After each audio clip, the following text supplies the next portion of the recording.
Congratulations. Thank you.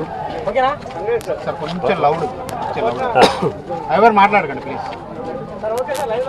అందరికీ నమస్కారం. అనుకోకుండా వచ్చినటువంటి పాలేరు ఉప ఎన్నికల్లో పాలేరు నియోజకవర్గ ప్రజలు ఇచ్చినటువంటి అపూర్వ విజయానికి రాష్ట్ర ప్రభుత్వం పట్ల, కేసీఆర్ గారి నాయకత్వం పట్ల,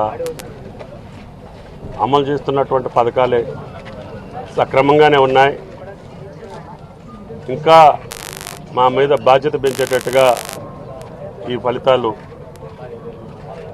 మేము భావిస్తూ ఈ పథకాలను సక్రమంగా ప్రజలు ఆకాంక్షించేటటువంటి తీరులో వాళ్ళ ఆశలకు అనుగుణంగా నెరవేర్చేటటువంటి బాధ్యతని మా మీద ఇంకా ఎక్కువ మోపారని చెప్పి మేము భావిస్తూనే వాళ్ళ ఆశలకు అనుగుణంగా ముఖ్యంగా వెనుకబడినటువంటి తిరుమలాయిపాలెం, రూరల్, కూసుమంచి, కొండపల్లి మండలాల్లో మెట్ట ప్రాంతాలు, ఆ నియోజకవర్గం యొక్క మౌలిక వసతులు, మానవ వనరులను అభివృద్ధి చేస్తూ ఈ రాష్ట్రంలో రేపు రాబోయే 3 సంవత్సరాల్లోనే ఒక అభివృద్ధి చెందినటువంటి నియోజకవర్గంగా, ఒక ఆదర్శవంతమైనటువంటి నియోజకవర్గంగా, ఎక్కువ మంది దళితులు, గిరిజనులు, వెనుకబడిన వర్గాలు, పేద ప్రజలు ఉండేటటువంటి ఆ నియోజకవర్గానికి, మొత్తం గ్రామీణ ప్రాంతంగా ఉన్నటువంటి ఆ నియోజకవర్గం రేపు ఖమ్మం జిల్లాలో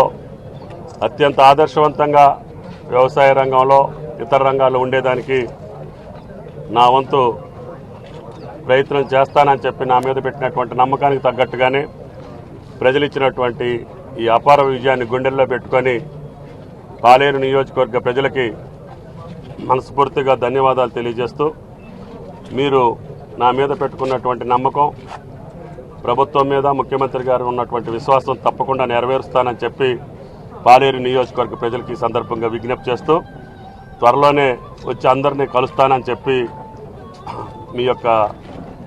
ఈ యొక్క అపూర్వమైనటువంటి విజయం అందించినటువంటి పాలేరు ప్రజలకు మళ్ళీ ఒక్కసారి శిరస్సు వంచి ధన్యవాదాలు తెలియజేస్తాను. Thank you.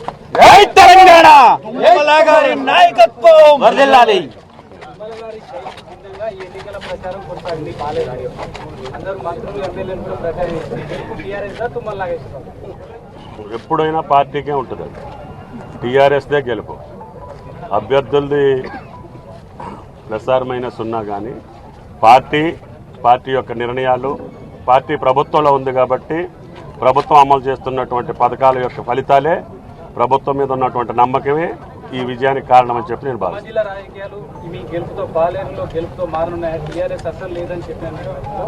పాలేరులో మీ గెలుపు అది కూడా అనుగుణమైన భారీ మెజార్టీలో గెలిచారు కదా, ఎట్లా ఉంటాయి? కమ్యూనిస్టుల ప్రభావం ఏ విధంగా ఉండబోతుంది, ఇతర పార్టీల ప్రభావం ఏ విధంగా? గతంలోనే మారినాయి, ఈ ఎన్నికతోటి పెద్దగా మారాల్సినటువంటి అవసరం లేదు. ఇది ఊహించినటువంటి ఫలితమే. భవిష్యత్తులో కూడా ఇదే ఫలితాలు సాధించాలనేది నా పట్టుదల. Thank you.